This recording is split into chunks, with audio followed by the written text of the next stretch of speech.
Media మిత్రులందరికీ నమస్కారం. తెలంగాణ రాష్ట్రంలో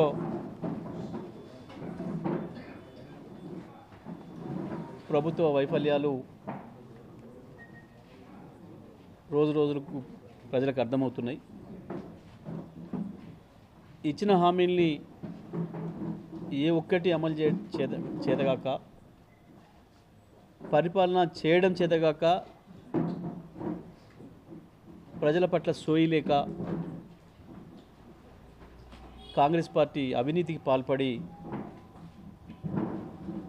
ఉన్న ప్రజాధనమంతా దుర్వినియోగం చేస్తూ మంత్రులు వాళ్ళ జేబులు నింపుకోవడానికే ప్రభుత్వ సొమ్మంతా వాడుతున్నారు తప్ప ప్రజలకు ఇచ్చిన హామీలు నెరవేర్చడానికి ఎక్కడ కూడా ప్రయత్నం చేయడం లేదు. వాస్తవానికి ఈ సంవత్సరంలో వచ్చిన ఆదాయం కావచ్చు, ఈ సంవత్సరంలో తెచ్చిన అప్పు రెండు కలిపితే దాదాపు 3 లక్షల కోట్ల వరకు వస్తే 3 రూపాయల పని కూడా ప్రజలకి ఏం చేసింది లేదు. రైతులకు ఇస్తానన్న రుణమాఫీ ఒక దగ. 49,500 కోట్లు ఇవ్వాల్సింది రైతాంగానికి రుణమాఫీ వాళ్ళ లెక్కల ప్రకారమే. కేవలం 12,500 కోట్లు ఇచ్చి చేతులు దులుపుకొని అయిపోయింది అందరికి ఇచ్చినామని చెప్పి ఇంకా దేశంలో ఇతర రాష్ట్రాల్లో ఊరేగింపులు చేసుకొని బాకాలు వదులుకుంటున్నారు. కానీ బయట రాష్ట్రాల ప్రజలకు ఏం అబద్ధాలు చెప్పినా ఈ రాష్ట్రంలో రైతాంగానికి ముఖం చూపించే పరిస్థితి కూడా లేదు. ఇవాళ 4 జిల్లాకు సంబంధించిన మంత్రితో పాటు తెలంగాణ రాష్ట్ర ముఖ్యమంత్రి మంత్రులందరికీ కూడా రైతు భరోసా విషయంలో కూడా వాస్తవానికి ఇప్పుడు సంవత్సరం గడిచిపోయింది. 2 పంటలకు ఇప్పటికే వేయాల్సి ఉండే పోయింది. ఇప్పటికి దాదాపు 17,500 కోట్లు రైతులకు బాకీ పడ్డరు. ఇంకా తాత్సారం చేస్తున్నారు. అప్పుడే లంచాలు మొదలైనాయి. రైతుల్ని మీరు ఇంత వేయలేదు, అంత వేయలేదు, మీ భూమిలో పంట లేదు అని చెప్పి భయపెట్టించి వసూలు చేసే కార్యక్రమాలు కూడా మొదలవుతున్నాయి. అధికారులు మంత్రులను చూసి వాళ్ళు కూడా అదే పని మొదలుపెట్టే పరిస్థితికి వచ్చింది. మరొక వైపు ఇవాళ గ్రామాలకు పోతే మహిళలు మా 2,500 సంగతి ఏంది, మా తులం బంగారం సంగతి ఏంది అని నిలదీసే పరిస్థితి వచ్చింది.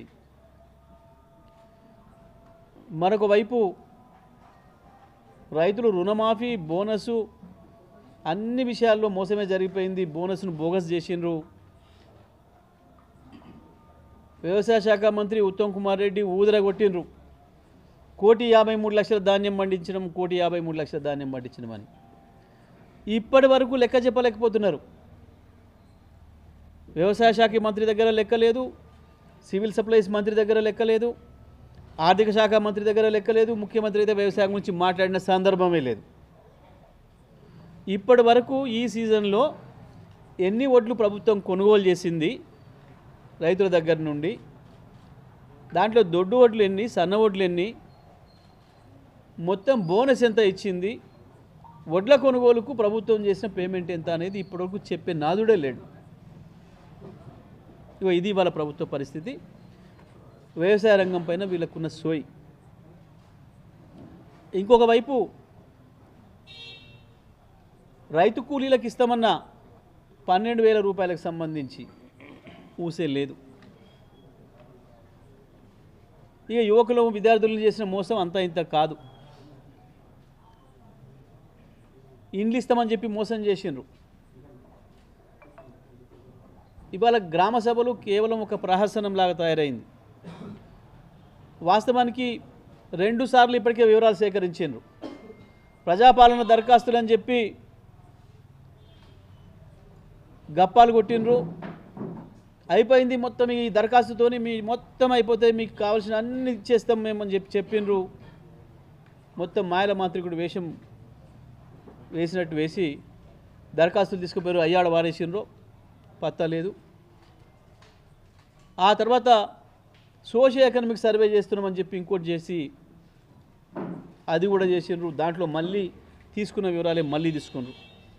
సరే, ప్రజల సహనంతో అయ్యో నిజమే అప్పుడు అక్కడక్కడ ఆ రైల్వే స్టేషన్లలో రోడ్ల మీద ఫ్లైఓవర్ల మీద కనపడ్డాయి, పోయినాయి మొత్తం బస్తాలల్లో ప్రజాపాలన అప్లికేషన్లు అని చెప్పి పోయినాయేమో, అందుకే మళ్ళీ అడుగుతున్నారు కావచ్చు, ఇంకో రూపంలో అడుగుతున్నారు అని ఇచ్చినారు ప్రజలు. కానీ ఇవాళ గ్రామాలకు వస్తే 400 మంది 500 మంది ఒక్కొక్క గ్రామంలో ప్రజాపాలనలో కావచ్చు, సోషల్ ఎకనామిక్ సర్వేలో కావచ్చు, వాళ్ళ అప్లికేషన్లు పెట్టుకున్నారు. మాకు ఇల్లు లేదు, మాకు అర్హత ఉంది, ఇగో నేను రైతు కూలీని, నాకు అర్హత ఉంది, నాకు మీరు ఇస్తారన్న 1000 రూపాయలకు, నేను ఆటో కార్మికుని, నాకు అర్హత ఉంది, మీరు ఇస్తారన్న 1000 రూపాయలకు, 2500కు నాకు అర్హత ఉంది అని చెప్పి వాళ్ళు అక్కడ కూర్చుంటే ఊరికి 30-40 పేర్లు తీసుకొని వచ్చాను. ఎవరివి అని అంటే కాంగ్రెస్ నాయకుడు రాసిచ్చిన పేర్లు. గ్రామ సభను నిర్వహించాల్సిన పద్ధతిలో నిర్వహించడం లేదు. వాస్తవానికి గ్రామ సభలు అంటే గ్రామ సభల్లో ప్రజలను అడగాలి, వాళ్ళని కూర్చోబెట్టి అందరినీ నీ పరిస్థితి ఏంది, నీ పరిస్థితి ఏంది, నువ్వు దేనికి పెట్టుకున్న అప్లికేషన్ నా దగ్గర ఉంది, నిజం ఇది కరెక్టేనా అని చెప్పి. కానీ వాళ్ళే లిస్టు తీసుకొచ్చి చదివేసేసి వెళ్ళిపోతున్నారు. అంటే ప్రజల్ని నిలువున మోసం చేస్తున్నారు, నిలబెట్టి మోసం చేస్తున్నారు. ఇటువంటి పరిస్థితులలో నిజంగానే తెలంగాణ చైతన్యం మొదలైంది. ప్రత్యేకించి నల్లగొండ జిల్లా చైతన్యం ఏందో ప్రజలు ఇవాళ మొదటి రోజే రుచి చూపించారు ప్రభుత్వానికి. అధికారులకు కాదు, ఇక్కడ అధికారులు మీరేం నాదాన పడకుండ్రి, మీరేం బాధపడకుండ్రి, మీరేం సిగ్గుపడకుండ్రి. సిగ్గుపడాల్సింది ప్రభుత్వం, రేవంత్ రెడ్డి మంత్రివర్గం సిగ్గుపడాలి, రైతులు కాదు, అధికారులు కాదు. ప్రజలు ప్రశ్నించేది ప్రభుత్వాన్ని. కేవలం మీరు వాళ్ళ ఏజెంట్గా వచ్చిండ్రు అధికారిగా కాబట్టి మీరేం నామూసి పడే పని లేదు. ఆ రైతుల నుంచి వచ్చే శాపనార్థాలు కావచ్చు, ఆ నిరసన కావచ్చు, అది ప్రభుత్వానికి నిరసన. ఇగో ఇక్కడ మొదలైంది. ఇది జరుగుతుందని ప్రభుత్వం ముందే గమనించింది. ఏడాది కాలంగా డైవర్షన్ పాలిటిక్స్ మాత్రమే చేసిండ్రు. ఈ కేసులని, ఆ కేసులని, ఈ కమిషన్లని. ఒకవైపు కమిషన్ల పేరు మీద మీడియాలో కాలయాపన చేస్తూ వాళ్ళు దండుకోవాల్సిన కమిషన్లు దండుకొని పంపాల్సిన మూటలు ఢిల్లీకి పంపుతూనే ఉన్నారు. మరి ఏమైనాయి? రాష్ట్ర ప్రభుత్వ రెవెన్యూ అంతా ఏమైంది? గతంలో కంటే ఎక్కువ సంపాదించినాం అని చెప్పిండు పాపం బట్టి విక్రమార్క. మాకు తెలివి ఉంది, 50 ఏళ్ళ నుంచి మేము పరిపాలన చేసినాం. మీరు చెప్పుకోవడం కాదు కేసీఆర్ గారు, మేము మీకంటే ఎక్కువ సంపాదించినాం ఉపన్యాసం ఇచ్చిండు. మరి ఎక్కువ సంపాదించిన పైసలు ఏమైనాయి ఆర్థిక మంత్రి గారు? దానికి తోడు 1,50,000 1,40,000 కోట్ల అప్పు తెచ్చినాం. ఇప్పటికే ఏం చేసినావు? ఇవన్నీ ఎవరి జేబులు నింపుకున్నారు? ప్రజల జేబులకు రూపాయి రాలే. మొత్తం పథకాలు ఆపేసిండ్రు. కేసీఆర్ కిట్టు లేదు.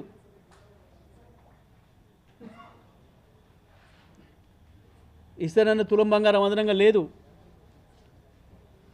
17,000 కోట్ల రైతు బంధు ఎగ్గొట్టిండ్రు. 24 గంటల కరెంట్ ఎత్తేసిండ్రు.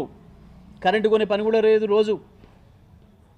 ఆ రోజు మేము లాంగ్ టర్మ్లో ఇచ్చేది కాక ప్రతిరోజు కూడా 60 కోట్ల రూపాయలు కరెంటు కొని రైతాంగానికి ఫ్రీగా ఇచ్చినాం.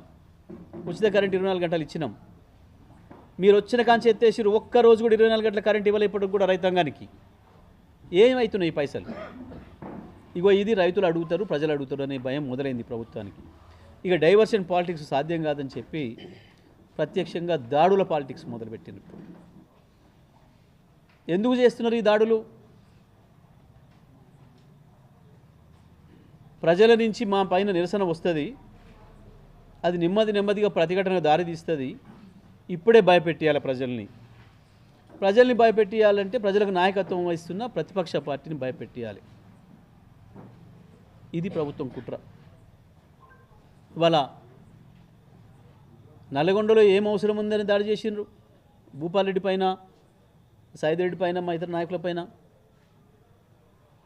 ఏం అవసరం కాంగ్రెస్ పార్టీ గుండాలకు? అక్కడ ఎందుకు అనుమతి ఇవ్వడానికి భయపడిపోయినరు? కేటీఆర్ ఇక్కడికి వస్తున్నాడు అంటే ఎందుకు భయం అవుతుంది ప్రభుత్వానికి? ఎందుకు వణుకు పుడుతుంది? అనుమతి ఎందుకు ఇవ్వలేకపోయినరు? వాస్తవానికి మేము నమ్మినాం జిల్లా పోలీస్ యంత్రాంగం 12వ తారీఖున పెట్టుకోవాల్సిన మా ధర్నాను వాళ్ళు రిక్వెస్ట్ చేస్తే, సార్ ఈ పండుగకు బాగా ట్రాఫిక్ ఇటు పోతున్నారు, గ్రామాలకు వస్తున్నారు, అటు బయట ప్రాంతానికి కూడా పోతున్నారు, రోడ్లన్నీ రద్దీగా ఉన్నాయి, అక్కడ జాములు అవుతున్నాయి, ట్రాఫిక్ జాములు అవుతున్నాయి టోల్గేట్ల దగ్గర, దయచేసి మరి కేటీఆర్ గారు వస్తే పెద్ద ఎత్తున వస్తారు కాబట్టి రైతాంగం ప్రజలు మాకు సహకరించండి సార్, పండుగ తర్వాత పెట్టుకోండి అని వాళ్ళు రిక్వెస్ట్ చేశాను. మేము కూడా నమ్మినాం, హానెస్ట్గానే అడుగుతున్నారని చెప్పి అనుకున్నాం. 21వ తారీఖు వాయిదా ఇచ్చినాం. వాస్తవానికి వాళ్ళు పండుగలు తెల్లారి మర్నాడు పెట్టుకోమని అడిగారు. అయినప్పటికీ కూడా తెల్లవారి మర్నాడు కూడా కొంత ఏమైనా అదనంగా ఉండే అవకాశం ఉంటుంది. ట్రాఫిక్ 19వ తారీఖు నాడు ఆదివారం ఉంటుంది, 20 నాడు కూడా ఏమైనా మిగిలింది ఉంటే ఉండని, ఆ ట్రాఫిక్ అంతా పోని 21 నాడు పెట్టుకుందామని చెప్పి పోలీసులకు వెసులుబాటు కల్పించి 21 నాడు పెట్టుకున్నాం. ముందు రోజు సాయంత్రం వరకు కూడా ఇస్తామని చెప్పాను. కానీ నిన్న ఉదయం సడన్గా పాపం పైనుంచి వచ్చిన ఒత్తిళ్ల మేరకు, కాంగ్రెస్ పార్టీ ముఖ్యమంత్రి మంత్రుల నుంచి వచ్చిన ఒత్తిడి మేరకు నిన్న తిరస్కరిస్తూ ఆర్డర్ ఇచ్చింది. నిజమే, దాన్ని కోర్టులో ఛాలెంజ్ చేసినాం. కోర్టులో ఉంది, రేపు ఉంది ఆర్డర్. తప్పకుండా కోర్టు ఉత్తర్వుల మేరకు నేను ధర్నా చేసుకుంటాను. కానీ ఎందుకు భయమైంది? ఎందుకు భయమైంది అంటే ఇవాళ కనపడ్డది మీకు. ఎందుకు భయపడుతుంది ఈ ప్రభుత్వం అనేది ఇవాళ కనపడ్డది. గ్రామాలలో ఏం జరిగింది? వందలాది గ్రామాలలో తిరుగుబాటు మొదలైంది ప్రజల్లో. అది ఒక్క దగ్గరికి వస్తుంది. జిల్లా రైతాంగం యొక్క ఆగ్రహం ఒక్క దగ్గరికి వస్తుంది, మన మీద కనబడుతుంది. కేటీఆర్ గారు వస్తున్నారంటే ప్రజలు కదిలొస్తారు, రైతులు కదిలొస్తారు. ఇది కనపడనీయకుండా చేయాలన్న కుట్ర. రాత్రి అకస్మాత్తుగా ఫ్లెక్సీలు, కేవలం బీఆర్ఎస్ పార్టీ ఫ్లెక్సీలే అడ్డం వచ్చినాయి. చూసిరు మీరు, ఏడాది కాలంగా వీళ్ళ ముఖాల్ని చూడలేక ప్రజలు ఇబ్బంది పడ్డారు. అందమైన నల్గొండ రోడ్లను నాశనం చేసిండ్రు వీళ్ళ ముఖాలను పెట్టి. నల్గొండను అద్భుతంగా తీర్చిదిద్దితే మీ ముఖానికి ఒక్కనాడు తట్టెడు మట్టి పోసిన వాళ్ళు గారు నల్గొండ రోడ్ల పైన. నల్గొండను పట్టించుకున్న వాళ్ళు గారు.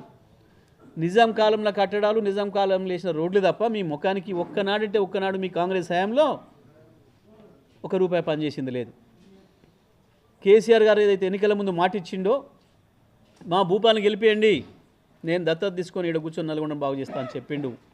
చెప్పిన ప్రతి అక్షరాన్ని అమలు చేసిండు. 1 నెలలో ₹1500 కోట్ల అభివృద్ధి కార్యక్రమాలు ఇచ్చి నల్గొండ రూపురేఖలు మార్చిండ్రు. అద్భుతంగా ఉన్నది ఇవాళ. కానీ ఆ రోడ్లను మీ ముఖాలను పెట్టి ప్రజలు హింసించిండ్రు. ఆయన మేము ఎప్పుడేం అనలే, మా కార్యకర్తలు ఏమనలే. ప్రజలు వాళ్ళ మనసులో వాళ్ళే బాధపడ్డారు. ఎప్పుడో వస్తుంది తిరుగుబాటు అని అనుకున్నాం మేము. కానీ నిన్న మా ఫ్లెక్సీలను చూసి భయపడే స్థితికి వచ్చిండు వెంకటరెడ్డి. నాకు వ్యక్తిగతంగా మాట్లాడడం ఇష్టం ఉండదు వాస్తవానికి. ఎప్పుడు కూడా మాట్లాడలే, మీ అందరికీ కూడా తెలుసు, మీడియా మిత్రులకు. గత 10-11 సంవత్సరాలు కావచ్చు, అంతకుముందు 14 ఏళ్ళ ఉద్యమంలో కావచ్చు. కానీ నిన్న ఎంత సోయి లేకుండా మాట్లాడిండు. చెప్పు దెబ్బలు ఎవరి పడతాయి వెంకటరెడ్డి? పడ్డాయి కదా, నీకు చెప్పు దెబ్బలు పడుతూనే ఉన్నాయి కదా నీ కార్యకర్తలతోనే. నీ కార్యకర్తలే నిన్ను నిలదీస్తున్నారు. నీకు ఓట్లు వేయించిన పాపానికి మా వీపులు వగులుతున్నాయి. ఊళ్ళలోకి పోతే రైతులు అడుగుతున్నారు, ప్రజలు నిలదీస్తున్నారు, ముసలోళ్ళు అడుగుతున్నారు, నువ్వు బాగానే పంతున్నావు పట్టణంలో, కానీ మేమేం చేయాలి ఇక్కడ అని చెప్పి నీ కార్యకర్తలు అడగడం, చెప్పుతో కొట్టడం కాదా? అంతకు మించింది ఇంకా కొట్టాలి నా చెప్పు తీసుకొని నిన్ను? సిగ్గుండాలి మాట్లాడడానికి ఏమన్నా. దేనికి ఇలా మా భూపాల మీద దాడి చేయించినావు? నిన్న వెంకటరెడ్డి చిల్లర చేష్ట వల్ల ఓ సోయి లేని పరిస్థితులలో ఇచ్చిన ఉత్తర్వులతోని రాత్రి మున్సిపల్ అధికారులు మొత్తం ఫ్లెక్సీలు చింపారు. నిన్న మీ సాక్షిగా మీ మీడియా మిత్రులే చెప్పారు, సార్ మాట్లాడేటప్పుడు కొంచెం పక్కన ఎదురుగా మాకు బాగా వాసన వస్తుంది సార్ అని. నాకేం తెలియదు, ఇక్కడ తీసుకుంది మీరు కాబట్టి. ఈ పట్టుకుంటే మీకు తర్వాత దీన్ని కూడా వాసన వచ్చిందని చెప్పాను కొంతమంది మిత్రులు. గా స్థితిలో ఏం మాట్లాడాడు నిన్న? ఫ్లెక్సీల మీద ఏడ్చిండు. ఇంత పెద్ద బొమ్మలు పెట్టిండ్రు, పెట్టి మాట్లాడి అది పెట్టేయంగానే వెనక తిరిగి ఆఫీసర్లకు కార్యకర్తలు ముసుగొలిపోయాడు. అంటే బీఆర్ఎస్ పార్టీని చూస్తే భయపడుతున్నారు. గత కొంతకాలంగా కేటీఆర్ని చూస్తే భయపడుతున్నారు. వణుకు పుడుతుంది వీళ్ళకు. ఇక ఆఖరికి నిన్న కేటీఆర్ ఫోటోలను చూసి కూడా వణికే పరిస్థితికి వచ్చిండు వెంకటరెడ్డి. అటువంటి పిరికి పంద చేదగా నాయలు సోయిలో లేకుండా, స్పృహలో లేకుండా ఏది పడితే అది వాగి గీ చిల్లర దందాకు పూనుకున్నాడు. ఎవడన్నా ఒక మంత్రి అంటోడు ఈ రాష్ట్రంలో ప్రతిపక్ష పార్టీల ఫ్లెక్సీలను చూసి ఓర్వలేక చించేమని చెప్పి అధికారులు చెప్తాడా, కార్యకర్తలను రెచ్చగొడతాడా? గిదా ఒక మంత్రి చేయాల్సిన పని? ఏం వెలగబెట్టిండి జిల్లాకు ఏడాదిగా? ఏ ముఖానికి నన్ను అడుగుతున్నాడట. నేను ఛాలెంజ్ చేస్తున్నా వెంకటరెడ్డి, నువ్వు నేను అక్కర్లేదు, ఏ నియోజకవర్గానికి ఆ నియోజకవర్గం మా ఎమ్మెల్యేలు మా ఎక్స్ఎమ్మెల్యేలు ఎమ్మటి వస్తారు. నువ్వు నేను వేసిన ఫౌండేషన్ స్టోన్లు, నేను వేసిన ఇనాగరేషన్ స్టోన్లు మొత్తం లెక్క పెట్టడానికి నీ జీవితకాలం సరిపోదు. అవి మొత్తం లెక్క పెట్టుకొని రావడానికి నీ జీవితకాలం సరిపోదు. నల్లగొండ జిల్లాలో ప్రతి గ్రామం తిరిగిన ఏకైక మంత్రిని నేను. నాకు నీలాగా లేని అబద్ధాలు చెప్పి కోతలు కోసే అలవాటు లేదు. నేను మౌనంగా పని చేసుకుంటూ పోయినా. నీ చిల్లర మాటలకు చిల్లర చేసినా కూడా నేను రియాక్ట్ కాలే మంత్రిగా ఉన్న కాలంలో. ఇవాళ కూడా ఏడాది కాలంగా నేను ఎప్పుడు కూడా కాలే. నీ చిల్లర మాటలు నేను పట్టించుకోలే. ఇవాళ ప్రపంచం గుర్తించింది నువ్వు సోయి లేకుండా మాట్లాడతావని, కానీ నాకు ఎప్పటి నుంచో తెలుసు నీ సంగతి. అందుకే నేను ఎన్నడూ పట్టించుకోలే. కానీ ఇవాళ నువ్వు మంత్రిగా ఉన్నావు కాబట్టి మాట్లాడాల్సి వస్తుంది. నువ్వు సిగ్గు లేకుండా మాట్లాడిన మాటలు, సోయి లేకుండా మాట్లాడిన మాటలు. నేను ఒకటే మాట అడుగుతున్నా, గ్రామాలకు పోదాం పద. ఏ సెక్యూరిటీ వద్దు, నేనే సెక్యూరిటీ నీకు, నేనే సెక్యూరిటీ. ప్రజలు చెప్పులతో కొట్టినట్టుగా ఎవరిని ప్రశ్నిస్తారో చెప్పులతో కొట్టమని నేనేం ఎంకరేజ్ చేయను, కొట్టనియను కూడా. నేను అడ్డం పడతాను. నీ మీద పడే దెబ్బని కూడా నేనే ఆపుతా. ప్రజలు తప్పకుండా చెప్పులు తీసుకుంటారు నీ మీదకి, నాకు తెలుసా విషయం. ఎందుకంటే నీ కార్యకర్తలే నీ మీద చెప్పులు తీసుకోవడం మొదలైంది. నీ వికృతమైన చేష్టలకు, నువ్వు సోయి లేకుండా చేస్తున్న చేష్టలకి నీ కార్యకర్తలే నీ మీద తయారవుతూ నాకు తెలుసు. పోదాం ఒక్క ఊర్లోకి. ఒక ఊర్లో నువ్వే చెప్పా ఊరి పేరు, నీ నియోజకవర్గంలో. ఉమ్మడి జిల్లా అంతా తిరగడం నీతో చేత కాదు, నీతో అయ్యే పని కాదు. 25 ఏళ్ళు ఎమ్మెల్యే గెలిపించిన నువ్వు కానీ, నీ పక్కనున్న నాయకులు కానీ ఎన్నడూ ఒక ముఖానికి పక్కన నియోజకవర్గానికి పోయిన వాళ్ళు కాదు. మీకు ఆ తెలివి లేదు, మీకు ఆ ఓపిక లేదు, మీకు ఆ సమయం కూడా లేదు ప్రజలకు సేవ చేయాలని. మీ పనులన్నీ వేరే ఉండే వేరే పనులు చేసుకున్నారు. మిమ్మల్ని ఎట్లా పెంచినరో, మీ ఆకారం ఎట్లా పెరిగినాయో, ఈ జిల్లాలో కరువు అట్లా పెరిగింది, ఈ జిల్లాలో ఫ్లోరిన్ అట్లా పెరిగింది. మీరు పెంచి పోషించిన కరువును, ఫ్లోరిన్ని నాశనం చేసి 6 ఏళ్లలో తరిమి పారగొట్టినాం. నల్గొండ జిల్లాను భారతదేశానికి అన్నం పెట్టే జిల్లాగా సస్యశ్యామలంగా చేసినాం. 2014 నాటికి మీ పాపం వల్ల అన్నమో రామచంద్ర అని చెప్పి అడుక్కోవాల్సిన పరిస్థితిలో ఉన్న ఈ జిల్లాను 40 లక్షల వరి ధాన్యాన్ని పండించి కేసీఆర్ గారి ఆశీస్సులతోని అన్నపూర్ణగా మార్చినాం. సిగ్గుండాలి నీకేమైనా. ఎప్పుడన్నా ఒక రైతుది ఒక బస్తా ధాన్యం ఆగలే. మా శాసనసభ్యులు అందరూ కూడా కరోనా కాలంలో కావచ్చు, ముందు కావచ్చు, తర్వాత కావచ్చు, తడిసి మొలకెత్తిన ధాన్యాన్ని కూడా భూపాల్ నాతో బలవంతంగా కొనిపించిండు వాళ్ళకి చెప్పి, మిల్లర్కి చెప్పి. నేను మిల్లర్ ఫోన్ చేస్తే, సార్ అది మొలకొచ్చింది ఎట్లా తీసుకోవాలి సార్, ఎమ్మెల్యే గారు ఒత్తిడి పెడుతున్నారు అంటే కూడా, అరే రైతు నష్టపోతాడా పాపం, ఆయన గదే పండించుకుంది, అదే జీవితం.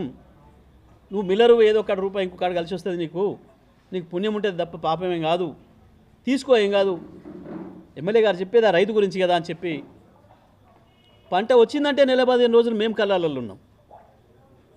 హమాలీలు రాకపోతే మేము బయట రాష్ట్రాల నుంచి తెప్పించి లిఫ్ట్ చేయించినాం. ఒక పూట ఒక కళ్ళంలో ఒక లారీ సరుకు ఆగితే 10 ఫోన్లు వచ్చేది మాకు. ఆ రకంగా చేసినాం.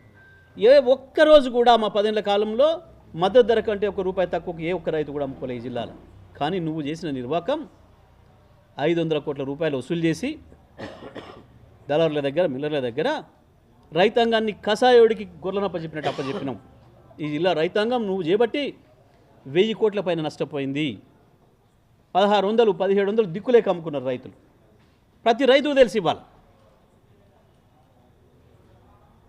కేసీఆర్ ఉన్ననాడు జిల్లాలో జగదీష్ ఉన్ననాడు ఏముండే, ఈ 2 కార్లలో ఏం జరిగిందనే విషయం సిగ్గు లేకుండా మాట్లాడుతున్నావు. అభివృద్ధి విషయంలో మాతో మాట్లాడతావా? దమ్ముందా? అసలు ఒక్క పూట ఉండగలుగుతావా స్పృహలో నాతో మాట్లాడడానికి? ఒక్క పూట రా, ఏ మధ్యరాత్రి వచ్చి లేపుతావో నేను సిద్ధం. నువ్వు ఉంటావా? ఛాలెంజ్ చేస్తావా నాతో? నీ ఇష్టం వచ్చినప్పుడు లేపు నన్ను, నేను సిద్ధంగా ఉంటా ఎప్పుడైనా రావడానికి, ఎక్కడికైనా. నాకు అవకాశం ఇస్తావా? ఈ మీడియా మిత్రుల సాక్షిగా వస్తానని తీసుకొని. ఉందా నీకు ఆ ధైర్యం? ఏడాది కాలంగా నేను మీడియా మిత్రులు కూడా అడుగుతున్నా, ఒక్కటంటే ఒకటి గిది చెప్పుకోదగ్గ పనికి ఇది చేసిండు, ఈ జిల్లాకి ఇది తెచ్చిండని చెప్పగలిగింది ఏమైనా ఉందా? అభివృద్ధి గురించి నేను ఇప్పుడు మాట్లాడడం లేదు. నేను ఇవాళ మొదలు పెడితే వారం కూడా సరిపోదు 10 ఏళ్లలో మేము చేసిన అభివృద్ధి గురించి చెప్పాలంటే ప్రతి వివరం.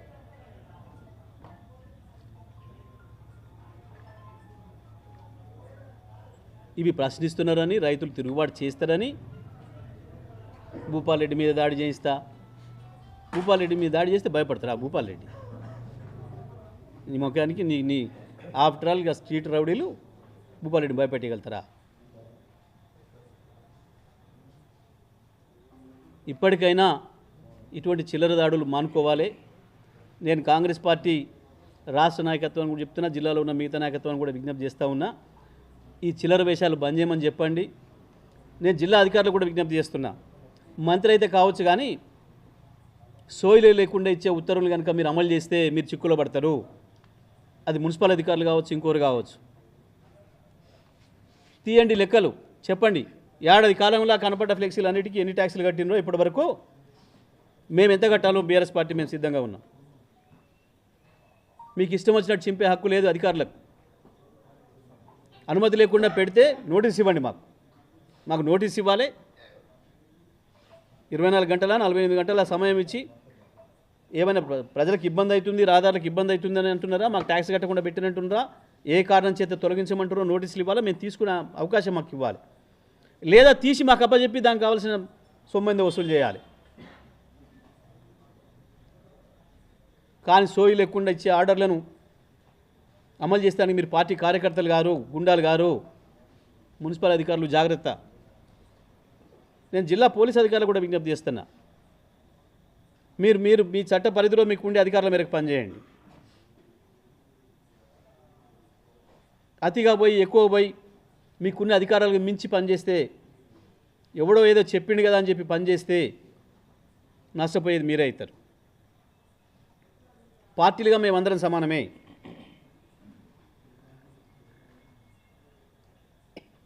మంత్రులు ఇచ్చే అధికారాలు ఉత్తర్వులు రాతపూర్వకంగా ఇస్తే చేయండి. కానీ సోయలేని పరిస్థితుల్లో ఏది పడితే అది మాట్లాడితే దాన్ని అమలు చేస్తాం అనుకుంటే మీరు ఇబ్బంది అవుతారు. మాకు జిల్లా అధికార యంత్రాంగంతో ఇబ్బంది లేదు. మేము ప్రశ్నించేది ప్రభుత్వాన్ని, కాంగ్రెస్ పార్టీని.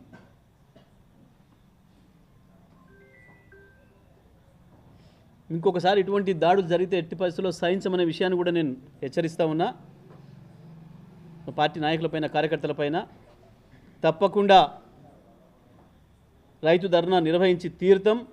నల్గొండ చైతన్యం ఏందో చూపిస్తాం. జిల్లా ప్రజలు ఇవాళ పెద్ద ఎత్తున వాళ్ళ నిరసన తెలియజేసినందుకు నేను వాళ్ళకి అభినందనలు తెలియజేస్తూ ఉన్నా. ఎక్కడికక్కడ ప్రశ్నించండి, మీ హక్కుల్ని సాధించుకోండి, ప్రభుత్వాన్ని నిలదీయండి. ఇచ్చిన హామీలు నెరవేర్చే విషయంలో ఈ ప్రభుత్వం దిగొచ్చేంత వరకు పోరాటం చేద్దాం. ప్రజల వెంట బీఆర్ఎస్ పార్టీ ఉంటుంది తప్పకుండా. 24 గంటలు పుట్టిందే మీ కొరకు, తెలంగాణ రాష్ట్రాన్ని తేవడం కొరకు. తెలంగాణ రాష్ట్రం తేవడం అనేదే మన హక్కుల్ని సాధించుకోవడం కొరకు. 10 ఏళ్లలో కాంగ్రెస్ నాశనం చేసిపోయిన ఈ జిల్లాను అద్భుతంగా సస్యశ్యామలంగా తీర్చిదిద్దింది కేసీఆర్ పరిపాలన. మళ్ళీ తప్పకుండా మంచి రోజులు వస్తాయి. ఆత్మహత్యలు చేసుకుంటున్న రైతులకు కూడా నేను విజ్ఞప్తి చేస్తున్నా, కుటుంబాలకు కూడా ఎవ్వరు కూడా మానసికంగా దెబ్బతినకండి, భయపడకండి. ఈ కష్టాలు తాత్కాలికమైనవే. సంవత్సరం గడిచిపోయింది ఈ పాప పరిపాలనకి. మరో 3 ఏళ్ళు పోతే ఇది కథమే, ఇంకేం ఉండదు. 4వ ఏట మళ్ళీ మనమే వస్తున్నాం. తప్పకుండా మళ్ళీ కేసీఆరే వస్తారు. మళ్ళీ రైతుల కష్టాలన్నీ కూడా తీరుతాయి. 2022, 23 వరకు ఏ పద్ధతులు అయితే ఉన్నారో మళ్ళీ అదే రోజులు మనకు వస్తాయి. తప్పకుండా మళ్ళీ ఈ జిల్లా ఎప్పటిలాగా సస్యశ్యామలం అవుతుంది. రైతాంగంతో పాటు అన్ని వర్గాల ప్రజలకు కూడా సంక్షేమంగా, క్షేమంగా ఉండే పరిస్థితి వస్తుంది. ఎట్టి పరిస్థితులలో కూడా నల్గొండ జిల్లా చైతన్యాన్ని చూపుదాం. ఇటువంటి పనికిమాలిన దాడుల్ని ప్రజాస్వామ్య పద్ధతుల్లోనే ఎదుర్కొందాం. దాన్ని ఏ పద్ధతుల్లో తిప్పికొడదాం ఆ పద్ధతుల్లో తిప్పికొడదాం. పార్టీ ఉంటుంది, మనం అందరం కూడా ఉంటాం, అందులో సందేహమేం లేదు. ప్రజలు కూడా ఏదైతే వాళ్ళ నిరసన చెప్తున్నారో అధికారులు అది ప్రభుత్వం పైన నిరసనగా తీసుకోండి. అధికారుల మీద వ్యక్తిగతమైన కోపాలు ఎవరికి కూడా ఏమీ లేవు. జిల్లా పోలీస్ అధికార యంత్రాంగానికి నేను ప్రత్యేకంగా చెప్తా ఉన్నా, కేసుల విషయంలో, కొట్లాటల విషయంలో మీరు నిష్పక్షపాతంగా వ్యవహరించాల్సిన బాధ్యత మీ పైన ఉంది. తప్పకుండా ఆ పద్ధతుల్ని పని చేస్తే మంచిదనే విషయాన్ని కూడా వారికి తెలియజేస్తూ ఉన్నా. బీఆర్ఎస్ పార్టీ కార్యకర్తలందరూ కూడా విజ్ఞప్తి చేస్తున్నా, ఈ పనికిమాలిన దాడులతోని ప్రభుత్వం ఏదో భయభ్రాంతులకు గురి చేయాలనో, ప్రజల తరఫున కొట్లాడుతున్న మనని పక్కదారి పట్టించాలనో చూస్తే ఎవరు కూడా దాంట్లో పోయే పని లేదు. తప్పకుండా యథావిధిగా మళ్ళీ మన కర్తవ్య నిర్వహణ రైతులెమ్మటి ఉండడమే, ప్రజలెమ్మటి ఉండడమే. తప్పకుండా దాని కొరకు మనం నిత్యం పని చేస్తూనే ఉందాం, ఈ దాడులను ఎదుర్కొందామని చెప్పి తెలియజేస్తూ, తప్పకుండా రేపు కోర్టు నుంచి మనకు అనుమతి వస్తుంది, మనకు ఆ విశ్వాసం ఉంది, కోర్టు నుంచి మనకు న్యాయం జరుగుతుంది. రేపు ఆ తేదీ వచ్చిన తర్వాత పెద్ద ఎత్తున రైతులందరినీ కూడా ఆ ధర్నాకు వచ్చేటట్టుగా చేద్దామని చెప్పి తెలియజేస్తూ సెలవు.